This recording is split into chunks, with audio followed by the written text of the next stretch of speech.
Would any of you like to disclose anything from research or practical experiences to identify why and how homeschooling actually works?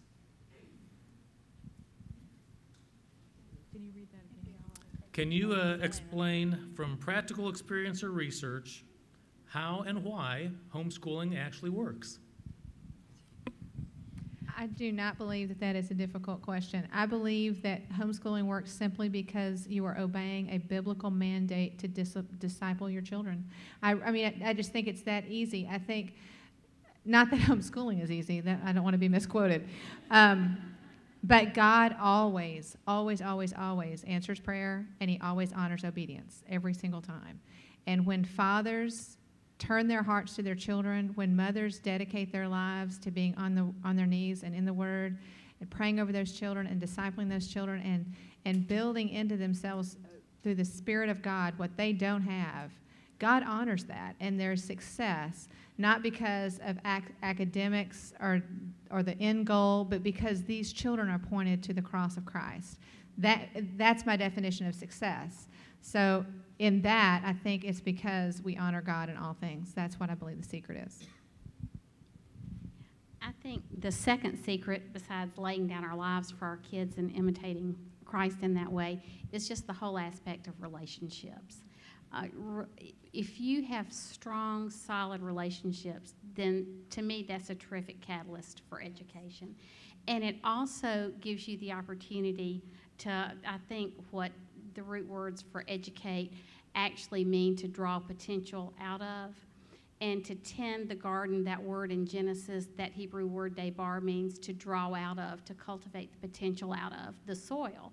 And so as we cultivate our children's potential, then we're studying them and understanding how God made them to draw all the potential out of them in their areas that are gifts that God is going to use greatly later on. So, but it all goes back to the relationship of knowing them well enough that you're studying them and you understand how God has bent them. I have every admiration. I'm sorry. We'll just go right down the line. I have every admiration for public and private school teachers.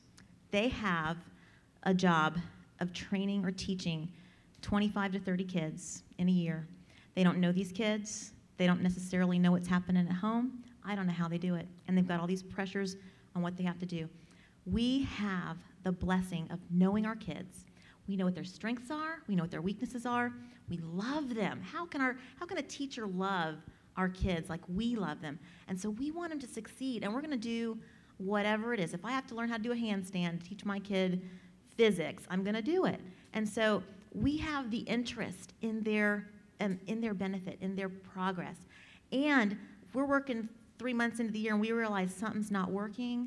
As a homeschooler, we can say, let's stop, let's back up, let's try something else. You can't do that in a public or private school environment. It's just not practical.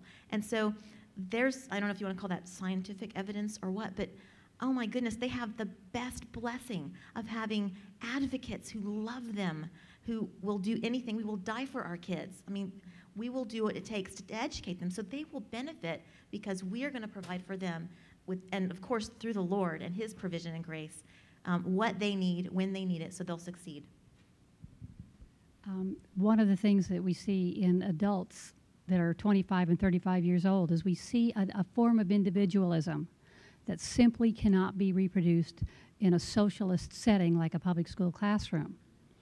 Children become individuals and they get a greater sense of their own capability to take on tasks. They're less likely to feel defeated or that I have no choices or no alternatives.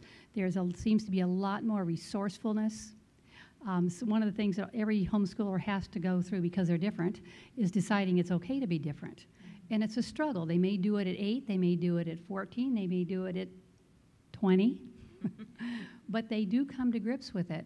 That strengthens them too. I think the entire experience of homeschooling strengthens the character, creates the individual, creates resourcefulness, and much less of a dependence on peers, their opinions, and their okay for the things that they do. I love what Sherry said about about how we are their advocates and we love them and we want to educate them. If you can all think back on your own education, think back to that one teacher that loved you, that made it exciting to learn. Imagine having that teacher your entire life. How much more you would have gotten out of education if you had had that teacher who actually cared about you and was interested in you as an individual as well as what you were learning. If you had had that teacher your whole life, you would have had a far better education. Another thing I love about homeschooling, and I think is superior, is that we can give our children, especially junior high and high school, a specialized, unique education that is shaped for their particular bent, their unique characteristics and traits and gifts and talents and passions and graces, as Deborah says. The public school and the private school give a general education. You have to do the exact same amount of work in science as every other child, even the child who is gifted in science or the child who will never, never do anything with science in their life. They have to do the exact same amount. Whereas in homeschool, we can taper things. We can adjust them to our child's gifts and talents and bents. Make sure they get everything, but as Sherry was saying earlier, we can give them a foundation in some things and go deeper into other things. Depending on that child, we can give our children a specialized education so that when they graduate from high school, they will actually have real specialized knowledge that is particular to who they are going to be as adults. I'm happy to answer this question. I can tell you why homeschooling works for believers and even people who are not doing it all for religious reasons. The reason why it works is because it is aligned with how God has designed us to learn. It's everything that we know. I've been immersed for the past 3 years in reading all the research on how kids learn best. And time again, as I'm learning about motivation, as I'm learning about cognitive development, as I'm learning about learning strategies, everything that the research concludes is best facilitated in a homeschool environment, because kids not only need to be cognitively engaged, they need to be affectively assured. So just like everybody's talking about, you need a teacher who loves you, who cares for you. Learning needs to be pleasurable, and it also needs to be interesting. It needs to be aligned with your individual readiness and interests. Only homeschooling is unfettered from a bureaucratic, socialistic model that facilitates this. So even on your worst days, ladies, and this is no excuse for being disorganized and sanctifying it, but even on our worst days, our kids are in a better environment to learn than they are in a traditional setting. I have the privilege of studying with one of the top experts on motivation in education world, and he definitely sees the need for innovation in our schools. And I was talking with him, and I said, you know, after reading all this research, if we were going to create a school from the ground up based on what we actually know from the research, you would never create a public education system like we have. It just is not at all based on how kids learn best. It's based on crowd control and mass production. So that's why I think homeschooling works, because God wired us to learn this way.